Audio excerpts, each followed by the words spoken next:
Hi everyone, welcome to my YouTube channel. My name is Kiera Sutton and I'm super excited to be here with you guys.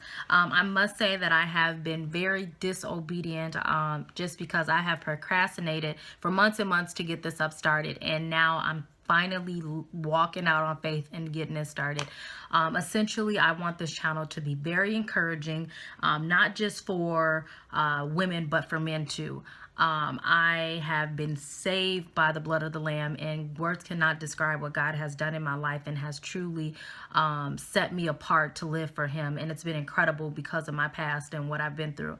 And speaking of my past and what I've been through, I want to allow this video to be an icebreaker and just pretty much give you guys more of who I am, where I came from, and what led me up here today. So I was born in Chicago, Illinois. I am the oldest of three of my brothers and sisters. I have two sisters and one brother. My mother was a single mother. She had me at an early age of 18. And so we moved to Minnesota when I was 1 year old, and I was raised in a neighborhood. I was raised in Minneapolis on the north side. And if anybody knows me and is looking at this video, I was in the knows Minneapolis. I was from the Lows is what they called it. So I was from the Lows. I went to numerous high schools. And that's how I met a lot of people around Minnesota. But I went to a lot of high schools. I switched schools every year. And so just reverting back to like my high school years when I got my first boyfriend, and I became exposed to sex and what that looks like, and just the bad things that came with it. And then after my first boyfriend, that was a really terrible relationship, and he exposed me to what cheating looks like and how you can get away with this and how you could do that. So I was like, okay, the next guy I meet, nobody's gonna break my heart. I'm gonna make sure that I have the upper hand. And so instead of me actually getting into a relationship, I actually was just bouncing around from men to men to men. And again, this was at I was 14, 15 years old. And then by the time I was 16, I had met my child's father, and I got pregnant in the 12th grade. And then after that, my daughter, which I had a daughter, and her name is Mia, and she is now 5.5. She'll be 6 in November. And so, again, I got pregnant in high school. Even after that, some people would be like, well, baby, that slowed me down. I got this together. I got that together. Well, my child didn't slow me down. I was back out in the streets, back chasing after relationship after relationship. And then I would never forget, in 2012 was the craziest year of my life. I'm talking about I was doing any and everything that you can possibly think of. And somehow Jesus met me at the gas station. And what I mean by that is I actually ran into a pastor, and so that invited me to church, and so I started going to church, and that's where I found God. However, the church wasn't for me. I was actually a part of church hurt, and I actually left the ministry, and when I left, I knew that it was a time for me to truly seek Jesus, and truly figure out, what is this Jesus? What does they say about him? Because even though I was attending church, Jesus to me was just Sunday. He was just Wednesday on Bible study. He wasn't who I know who he is today. And I was making other people God, my God. I was serving other people like they was Jesus, and not really taking the time out to get to know him. So when I finally left that ministry, I really started to seek Jesus, because I told myself that I didn't want to go back to what I was doing, because even though I knew Jesus was my Sunday and Wednesday, I knew that I was doing something positive. I knew I wasn't as lost as I thought I was when I was in the world, when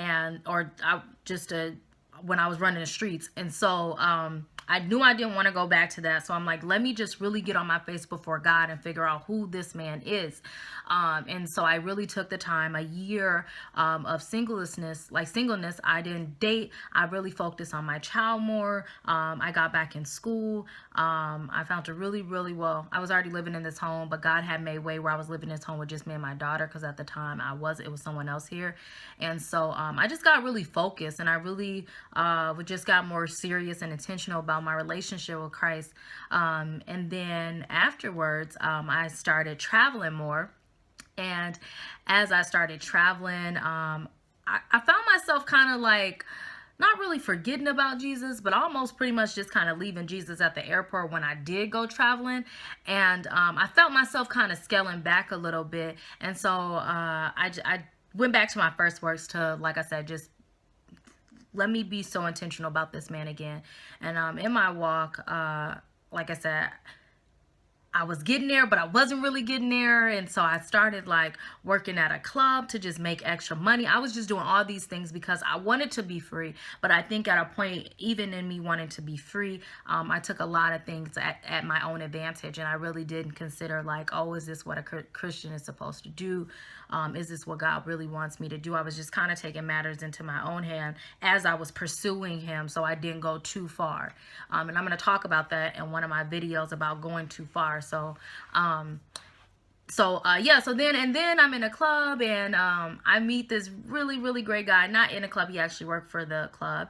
And I didn't actually meet him in the club. I met him through a mutual friend. And so we were actually then working together at the club, and we became really close friends. And then after a few months of me actually getting out the club and just like, okay, this is not for me, like I know God is calling me to do something else. And even when I was in the club, like some people would be like, you work here, like, and it would be surprised. And so I was just like, yeah, no, this isn't for me. So I left the club, and this guy, I know you guys see my ring, right? Yes, this guy, this guy, he became a really good friend to me. He became really open about wanting to know Jesus, and I think that's what I kind of fell in love with. He was very open to knowing Jesus, and just taking things in, and just, like I said, really wanting to know Jesus as much as I was like throughout seeking him too. And so this guy, and I'll say his name is Raymond, and he is my fiance. Me and Raymond and I got engaged in February. And it's just truly been a blessing, just to see his growth and his walks, and even just watch him like truly take his convictions in and want to live for Jesus. And so again, that's part of, I hope this kind of summed up a little bit of who I am and what I've been through. And again, I allowed this video to be an icebreaker. And just what led me up here today is because, like I said, I had got into a season where I was pursuing Christ, but doing things out of my own advantage, not really asking him if this is something that I really should be doing. And so I just wanted to get serious. I wanted to grow up in God. I wanted to, like, even though I know who he is, there's still so much you can know about God. There's still so much you could just grow from reading his word. And so I really wanted to get serious about doing that. And I think sometimes when we scale back, we feel like it's the end of the world. Like, okay, we made this mistake, or we're living this certain lifestyle, and so God has forgotten about us. And so I wanted to just encourage that God hasn't forgot about us, even when we are in our disobedient seasons. Like, he still knows us. He still know the season and time that we in. And as a dad, I mean, even as a parent, like even with my own daughter, I noticed that sometimes she doesn't do what I always tell her to do. And so sometimes I got to step back and just be a parent. And I feel like sometimes that's what God does to us. Like, even if we are in really like disobedient moments, like he steps back and he allows, and he be a parent. Like, he still loves us the same. He still knows us the same. And that's the great part about just, again, walking with God. And so the reason why I'm doing this video is because I truly want to encourage people, and I want people to encourage me too. I want people to comment. I want people to make suggestions. I want people to give me topics to talk about. Like, I want to be encouraged too. And I think encouragement doesn't start anywhere else but from yourself. And even sometimes in order to receive, you have to know that someone's talking to you. So you have to acknowledge you. And so I really want to take this time to allow this YouTube channel. So I just really want to take this time and allow this YouTube video to just be a blessing, to you, to be a blessing to me, and to be a blessing to others around you. Feel free to share it. But again, thank you guys for tuning in with me tonight. Like I said, very thrilled. I love you guys, and just keep me in prayer, and I will do the same for you. Bye.